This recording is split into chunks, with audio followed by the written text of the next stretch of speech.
Okay, hello everyone. This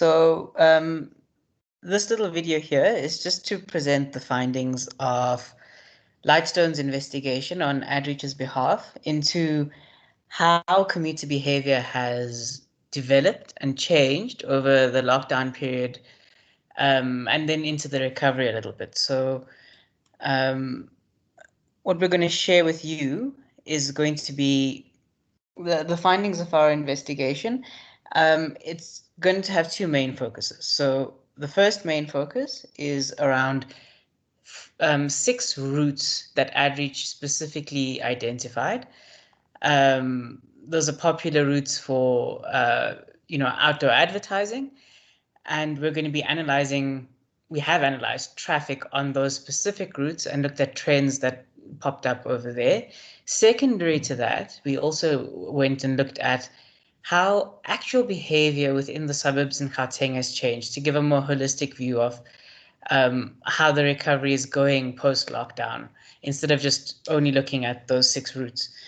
So I'm going to share my screen now and take you guys through some of our findings.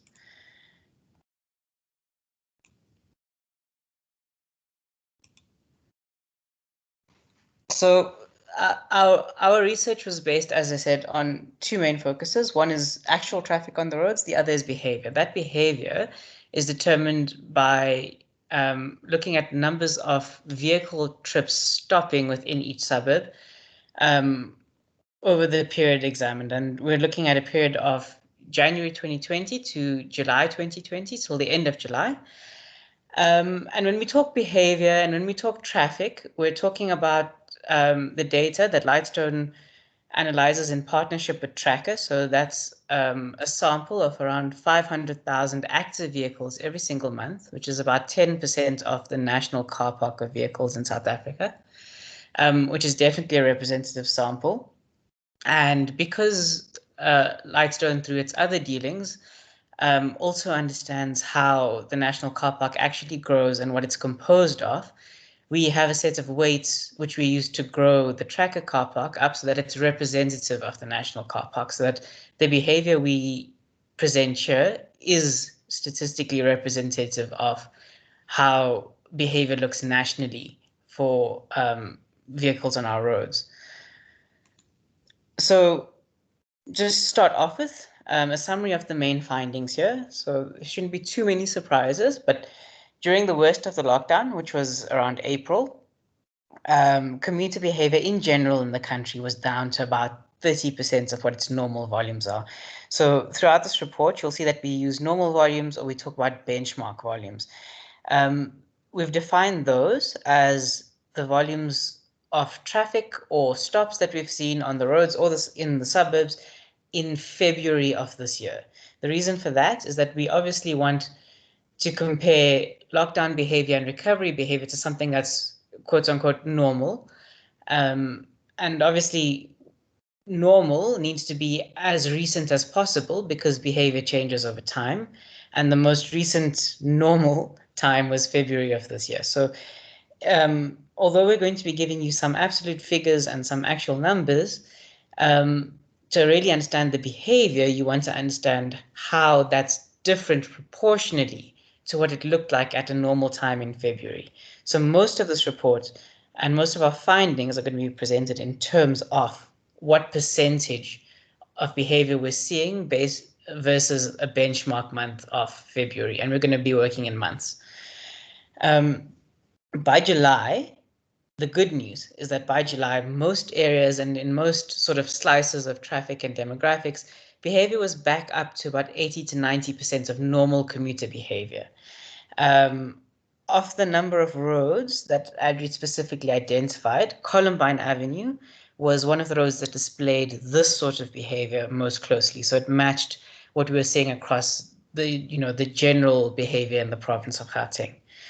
In wealthier areas, this was slightly different. So we know that the coronavirus by now has affected people differently based on how privileged they are. And we see that in our country as well. So in wealthy areas and in the main commercial hubs, the initial drop was a lot more profound. So in April, places dropped down to about 10% of their normal February benchmarks. And as you can imagine, they've also been slightly slower to recover. So most of those places, the wealthier areas in our country as of July are only up to about 50% of their normal benchmark levels. So Rivonia Road and William Nicol Road are going to be two of the identified routes that we look at which display this kind of behavior.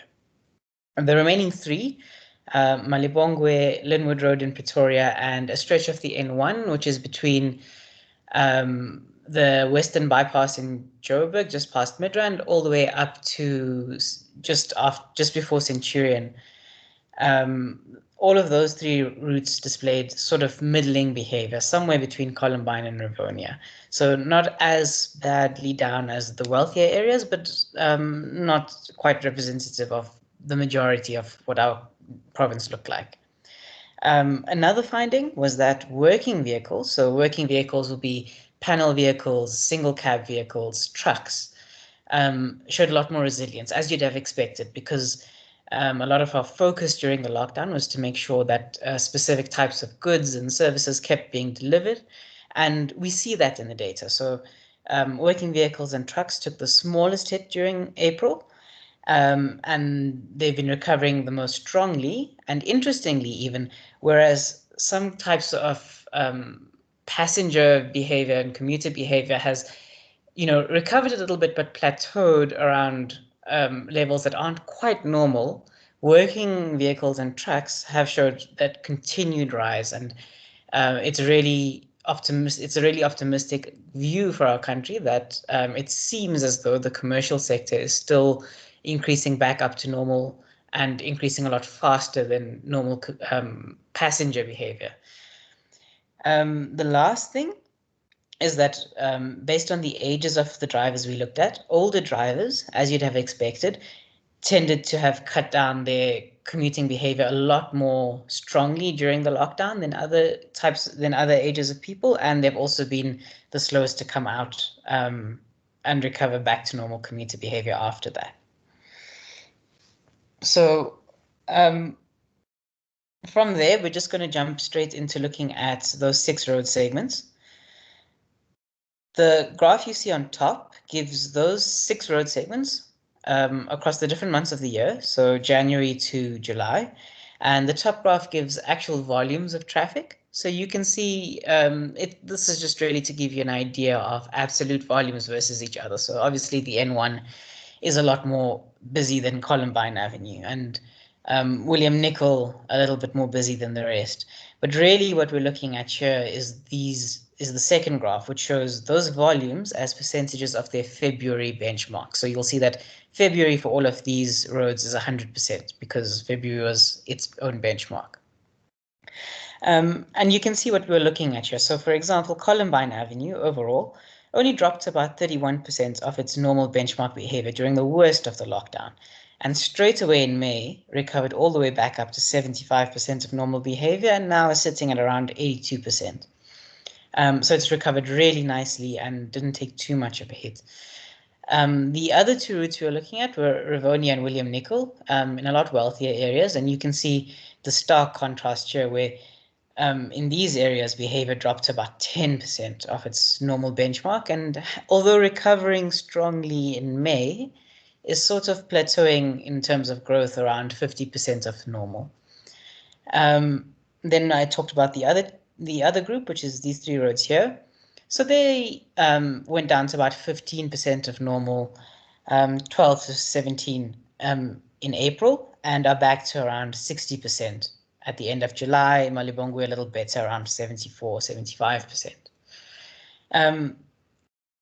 So while there are some slight differences overall, the main story really is that while we did take a knock, people are on the roads again, and in some cases almost just as much as they were before lockdown. Taking a slightly closer look at those specific roads and now sort of zoning into their demographics and what went into those overall numbers you were seeing, we talked about the difference of how wealth affects behavior and how different wealth segments were affected differently by lockdown. And you can see it clearly demonstrated here. So Here we have the same sort of graphs as the previous two, except now we're looking at one road at a time, and we're breaking its volumes or its percentages down by income class. So Columbine Avenue, for example, you can see gets most of its volumes from comfortable and not too poor segments of the economy, and not that much from wealthy and almost nothing from super wealthy.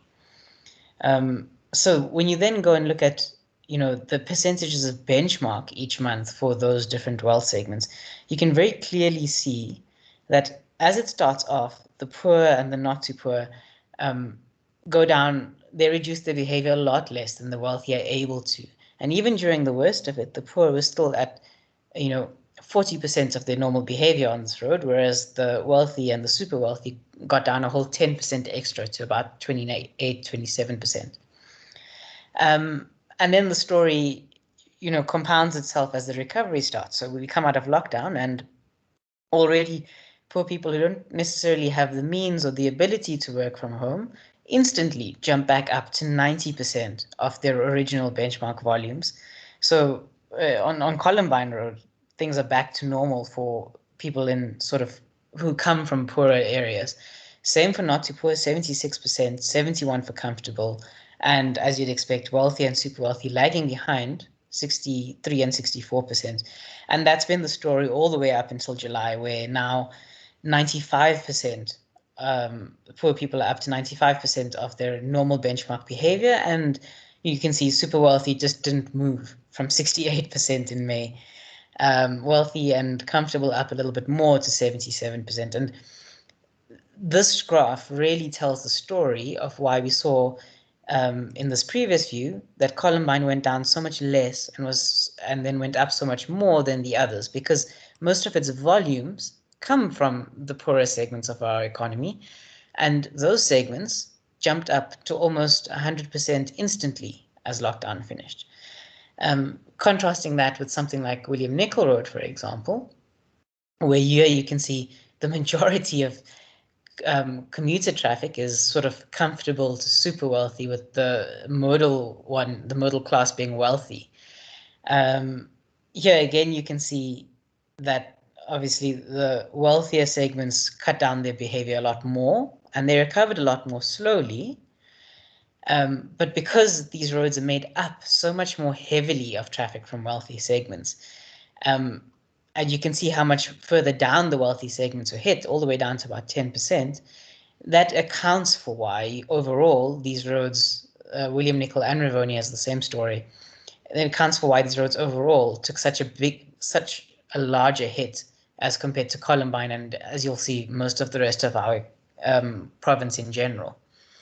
What is interesting on these two segments of roads, which sort of had a lot more wealthy traffic, is that while the general trend of wealthier people reducing activity more and recovering less still holds, it's a lot less strong than in other areas such as Columbine. So just to give you reference again, I mean, it's over here we're 10% up, 30% up.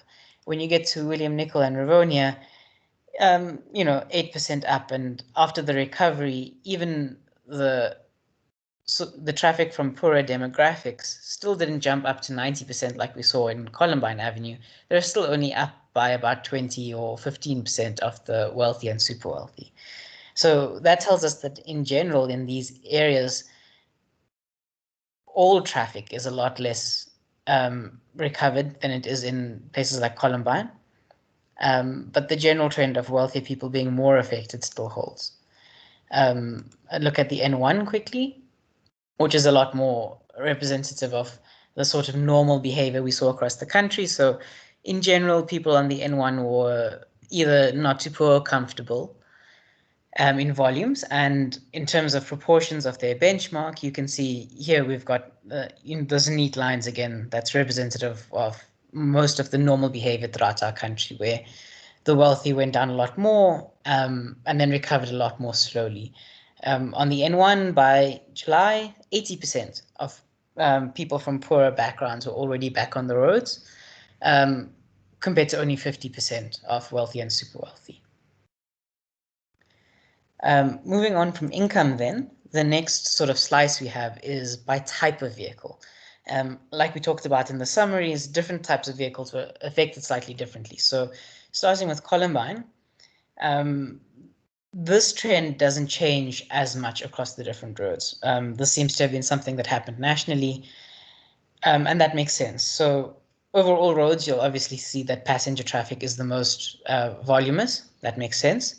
What we're really interested in again, are the percentages. So you can see that already from sort of March, passenger traffic was dropping, but the yellow ones here, which are trucks and working vehicles, stayed up about 90% of normal. And although in the specific example, they dropped down a little bit more than minibuses and passenger vehicles in April, already by May, they were jumping up a lot more.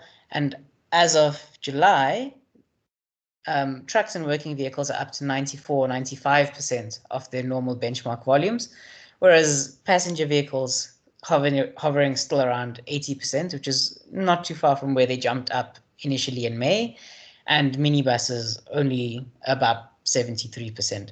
And this is a sort of trend we'll see elsewhere, where after the initial jump up in May, the wealthy and engine sort of passenger vehicles didn't tend to increase as much over the remaining 2 months up until the end of July.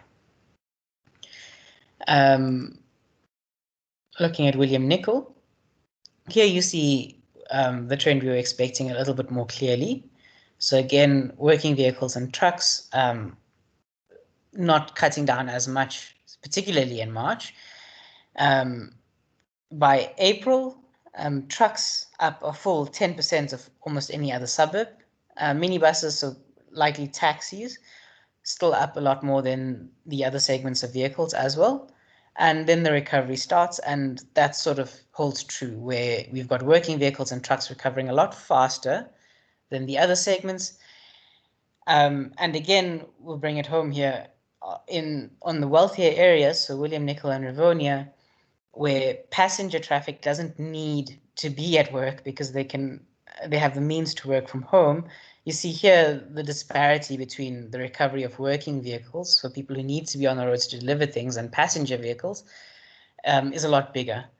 People are staying home a lot more in these wealthier areas. Along the N1, similar story. Trucks and working vehicles up to about 80% of normal, passenger vehicles hovering around 50%, and minibuses 50% as well. Just to give you a look at the Pretoria area so that you can see that it's generally about the same. So again, we saw trucks and working vehicles go down a lot less and recover slightly faster, not as fast here. But obviously, Linwood is not a big road like the N1. It's a lot more passenger dominated. And you can see that with passenger vehicles being up to about 62% of their normal benchmark volumes, and working vehicles, as we saw, about 80% of normal already. Then looking at this breakdown by time of day, so from lighter to darker blue is 5 a.m. to 9 a.m., 9 a.m. to 3 p.m., 3 p.m. to 8 p.m., and 8 p.m. to 5 p.m. So here you'll see, obviously, while volumes are back up, in some ways our behavior really has changed. And one of the ways that's most evident has been in the times when people have decided to travel. So through all the various curfews and having all sorts of entertainment venues and things being closed, people are traveling a lot less at night. So I mean, as you'd expect, during all times, all periods of the year, the most popular times to travel are 9 to 3 and 3 to 8. And the 9 to 3 will sort of capture the morning rush hour traffic. And you can see by and large, when you look at the percentages, that morning traffic commute, which is the traffic that everyone who needs to be at work is in, was affected the least and immediately. So on Columbine especially, where we spoke about the split being a lot more towards the poorer demographic, immediately after a drop to 42% in April, it's jumped up to 100% of its normal volumes. It's back to normal, exactly back to normal by May, and same as of July. So that morning rush hour traffic is almost exactly the same volume as it was before the lockdown already. Slightly later traffic is also up, not as much, but already up to 78% of normal as of July. And then, like we talked about, where behavior seems to have changed slightly is that whereas in a normal month, sort of March, behavior later on was lagging 20% behind the rest. As of July, it's still only at 40%, and it's half of the recovery of other times of day. So people have changed the way they're behaving, but that doesn't mean that they don't still need to get places. And as we can see, when people have the necessity to be on the road, they are on the road. And that's driving a lot of the recovery in commuter traffic that we're seeing across the country. Looking at the N1, similar story. So times aren't going to differ too much across the different roads. Everyone needs to travel at about the same time. So here again, you can see after the initial drop, that morning traffic immediately up 50%, 60%, 70% as of July. And the nighttime traffic still down 35%. Same story in Rivonia, as of July up to 65% for the morning traffic and way down at 20% of benchmark for nighttime. And William Nickel, a very similar story. Lastly then, for the roads, is looking at the age distribution of people on these roads. So from lighter to darker is younger to older, and in particular focusing on the darkest age group, which is people most at risk who are aged older than 60. And you can see immediately that those people cut off their behavior differently to everyone else initially. So that initial shock, the most older people reduced their behavior as compared to benchmark a little bit more than everyone else did. As of April, everyone was about the same. Whether you were old or whether you were young, you weren't on the road. There was no reason to be on the road during lockdown. But as soon as that ended, you can see that the younger age demographics, the less than 30s, are already up 88% of their normal commuter volumes in Columbine Road. And the over 60s lagging behind at 66%. Although they are driving, you can see that people are being more cautious the older they are. It's very evident from these graphs. So as of July, people older than 60 are only up 65% of their normal volumes, whereas the people younger than 30 are already 96% of the normal commuter volumes they were doing. That's Columbine. On the N1, it's a slightly different story. So we saw that Columbine obviously overall recovered better. So even in the splits, it's going to have recovered better. Along the N1, it should give you a sort of general idea of traffic across the province. The pattern holds. So older people cut down their behavior a lot more and have recovered a lot less, particularly in the later months. So I mean, here we've got a recovery of an extra 20% for the younger than 30s between May and July, but only about 15% for the older than 60s. Slightly different in William Nickel and Rivonia again as compared to the other roads. The older demographic here really didn't change their behavior as much as on the other roads we looked at. So William Nickel specifically, you can see the age demographics really didn't act any differently throughout the lockdown or the recovery. And a fairly similar story in Rivonia. In fact, in Rivonia, it almost seems as if the older than 60s recovered slightly faster.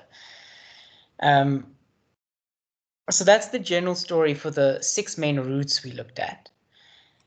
The next thing we did was we said, well, those 6 routes give you a nice broad idea of what happened throughout the lockdown, but we can also give you a more broad idea, and that's based on, instead of traffic on specific roads, we're looking at stops within suburbs as a proxy for behavior, because obviously the more vehicle trips stopping in a suburb, the more activity happening in that suburb. So we're using that as a proxy, and again, we're comparing to February as a benchmark.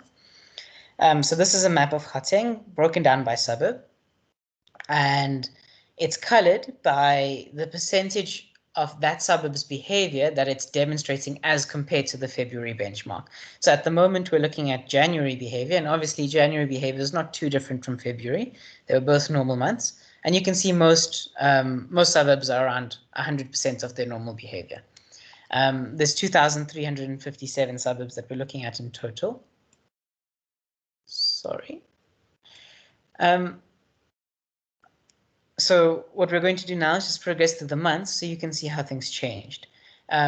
Keep note of this at the top here. So this is the first quartile, the median, and the third quartile of percentage of benchmark for all the provinces you're looking at. So as you'd expect, January being a normal month, everything's around, most things are around 100%. Some are a little bit more than they were in February, some a little less.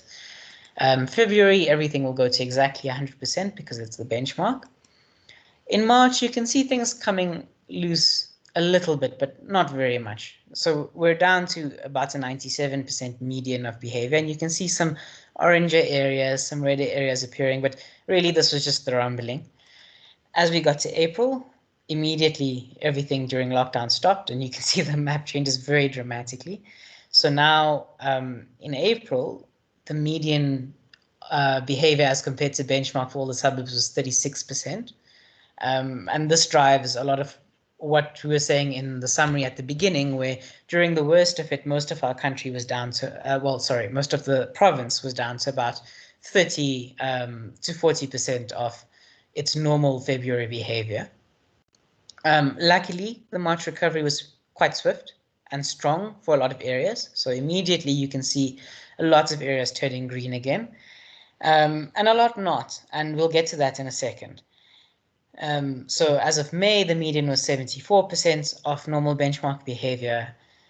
In June, we were up to 87%, and by July, which is where the study stops, we're already up to 92% of normal behavior within all of the suburbs, as a median of normal behavior within all the suburbs in the province.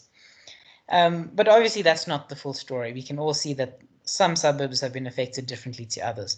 So a nice way that we found to look at this is to restrict the percentage recovery. So if, as of July, we look at only the suburbs which have recovered less than 50% of their normal behavior, keep in mind that when we're looking at those roads in the wealthier areas, William Nicol and Rivonia, one thing that popped out immediately was that their recovery as of July overall was only up to about 50%. So those are the areas that we're sort of cordoning off by limiting our percentage of benchmark to 50%. And you can see by and large, it's really just most of these areas are parks or tambo, so airports, commuter hubs, places that are still closed. The only real sort of residential areas or places that people actually live is the Sandton area, the main business district of our province. Sandton, Sandown is the only actual suburbs that are still below 50% of benchmark as of July, which is encouraging. It means that every other suburb is above 50% of the benchmark already. We're already more than halfway back to normal behavior. So if we then look at the next class of suburbs going a little bit out from there, so we'll look at 50% to 75% recovery. Immediately the picture starts getting drawn. So you can see that all of the suburbs that are in this next category, which is the next least recovered, so only up to 75% recovered, are all the places, it's suburbs around the main commercial hubs, the wealthier suburbs just outside of town. So in the Joburg area, we're including sort of Inanda, Sandton, Sandown, Parkhurst, down to Midrand over here, where there's a lot of waterfall that's included. In Centurion, just around the main business district in the Highveld, and in Pretoria, Menlo Park, Waterkloof, Pretoria East to a large extent, having recovered the least. And these, as we've noted before, are the wealthier areas in our province, and obviously they house the people who least needed to get back on the road to resume normal life, in inverted commas. And that's why they've recovered the least as of July. But even these areas are already a median of 70% recovered as compared to normal February volumes, which is very encouraging. Widening now a little bit, so we'll look at 75% to 85% recovery. You again see the same sort of broadening. So we're working out from the commuter hubs. So we started, right in the middle of the commuter hubs, and we worked our way out to the outlying suburbs, and now we're at the suburbs just outside. So in Joburg, we're now including a lot of Krugersdorp, a little bit of Boksburg. In Midrand, there's places like Kyalami sneaking in, Centurion, the outlying residential areas around the main business districts. And in Pretoria, we're now including a little bit more of the more immediate central area. So Monument Park, Acacia a little bit, and a little bit more of Pretoria East as well, La Montagne, De Villiers, Moreletta Park, Garsfontein. So that's all Pretoria East, just outside the main Menden and older Pretoria East area where the university is, which has obviously recovered the least. Then finally zooming out a little bit more to everything that's more than 85% recovered as of July. So these are places that by and large are really just back to normal behavior already. You almost couldn't tell the difference. The median for these suburbs is 96% of their benchmark behavior. And these are now all the more outlying areas, further from the commuter hubs, further from the wealthier areas. So now we're including a lot of Lens, a lot of Krugersdorp, Roodepoort, Benoni, Boksburg, Tembisa, Attridgeville, Olivenhout-Bosch. In Pretoria, a lot more of Pretoria North is now included in there. Mamelodi is now included in there. Vereniging, Joburg, South, a little bit more represented as well. Alberton. And it really drives home the same story that we've been seeing on the 6 main routes that we're looking at, that by and large, the effect of lockdown and the subsequent recovery has been linked very strongly to the wealth of the people. And in the poorer areas, people have needed, by necessity, to get back on the road a lot sooner. And already in those areas, our activity is registering at almost exactly the same as normal benchmark volumes. It's really just in the very few wealthier commercial hubs where the bigger businesses are who can afford to keep the people at home, where the wealthier people are who can afford to stay at home are residing, that we're still below about 63%. And just to keep it in context, I told you before we were looking at 2,357 suburbs. The number of suburbs that are below 63% of their benchmark as of July is only 143. The number above 85%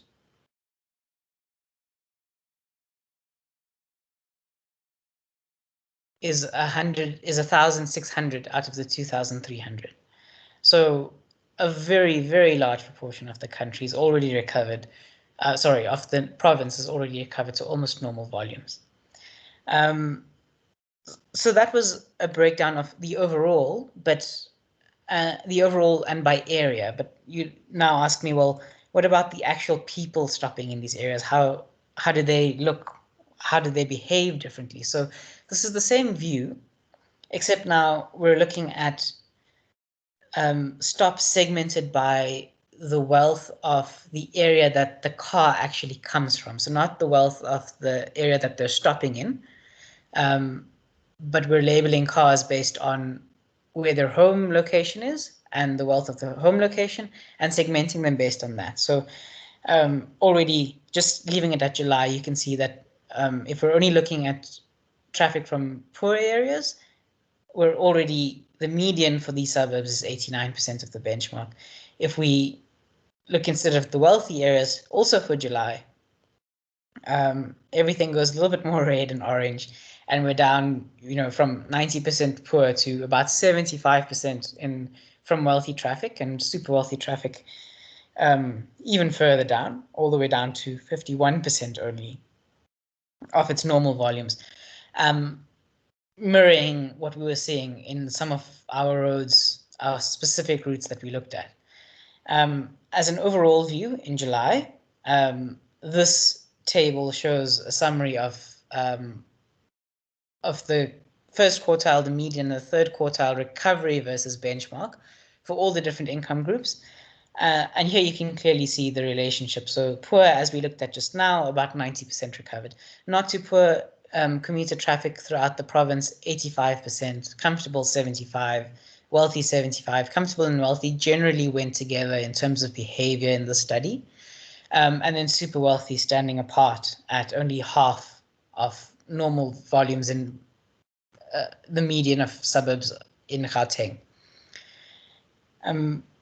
So then the last thing we can look at is, instead of looking at the wealth of the areas that these cars coming from, let's look at the type of car driving through these suburbs.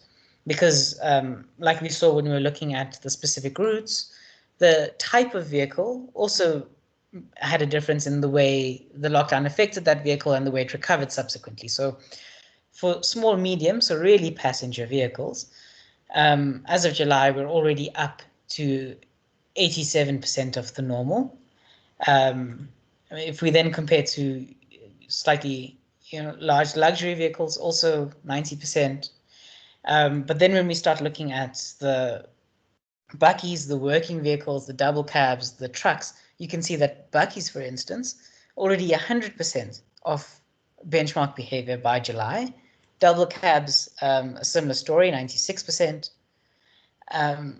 And trucks as well, already 91%. The most affected here was actually panel vans and taxis, but even they have a median of 82% of benchmark behavior as of July. So really the story here is, again, it's very similar to what we saw in the routes, is that working vehicles that are driving our economy and the commercial sector, are almost back to exactly normal volumes as of July already. And passenger traffic not lagging too far behind. Of course, within these passenger segments, we saw how wealth affects the different segments slightly differently, but overall, our country is already up to somewhere between 80 and 90% of those benchmarks that we would have had in February. And that's really the story of this. I mean, you can see it from the overview of the road segments themselves. Is, although we took a very big hit in April, May, as of July, most areas in the province are already back to between 80 and 90% of behavior. And although a lot of us might not see that behavior because a lot of us are still working from home, it doesn't mean that everyone has that privilege. And it doesn't mean that that's the story throughout the rest of the country. The data tells us slightly different. But that concludes the main findings of this investigation that was commissioned by ADreach. I'm sure that your ADreach representative will be happy to answer any more detailed questions you have. Thank you for listening.